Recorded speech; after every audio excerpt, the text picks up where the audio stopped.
Jau tradicionāli Madonas valsts ģimnāzijā norisinās pilsonības nedēļa, kas iekļaujas valsts svētkiem veltīto pasākumu kalendārā.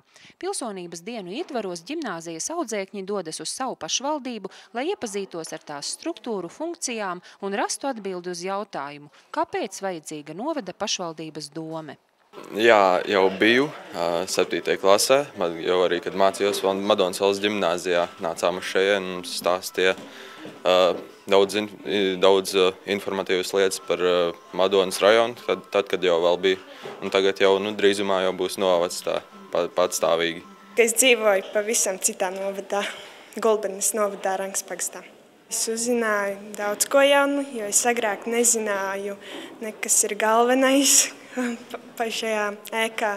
Es nezināju, kur kas atrodas, es nezināju, cik ir iedzīvotāji un cik ir vispār visaptveroši pagastu novadā. Šogad atšķirībā no citiem gadiem jaunieši nāk nevis uz Madonas pilsētas domi, bet gan uz Madonas novada pašvaldību. Tāpēc galvenā uzmanība tiek vērsta uz skaidrojumu, kas ir mainījies pēc pašvaldību reformas. Viens no veidiem, kā rast priekšstatu par novada pašvaldību, ir kopīga novada mājaslapas apskate. Jauniešiem rodas arī papildus idejas mājaslapas pilnveidošanai. Es domāju, ka noteikti vajag jauniešiem apmeklēt domu, jo visticamāk, ka jaunieši diezgan maz apmeklē šīs pilsētu mājaslapas un informāciju tikai atrod, kur vairāk var ziņas lasīt, tur Apollo pensiju mājaslapā, bet pilsētu mājaslapas tā nepārāk, tāpēc tiešām vajadzētu apmeklēt.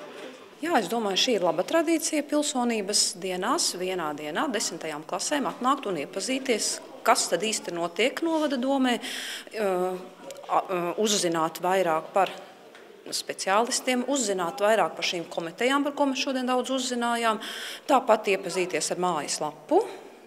Man liekas, ka tas ir noderīgi, jo šeit skolēni nāks tāpat. Galvenais šādu ekskursiju mērķis ir veicināt jauniešu izpratni par pašvaldības lomu iedzīvotāju ikdienā, veicināt tās pieejamību un laust priekšstatu par novada domi kā garlaicīgu un neizprotamu iestādi. 12. klašu ģimnāzistiem tiek organizētas īpašas tikšanās ar domes priekšsēdētāju, kurās izvēršas gan diskusijas, gan savstarpēju jautājumu un atbilžu birums, kā rezultātā izzinot jauniešu viedokli un vēlmes.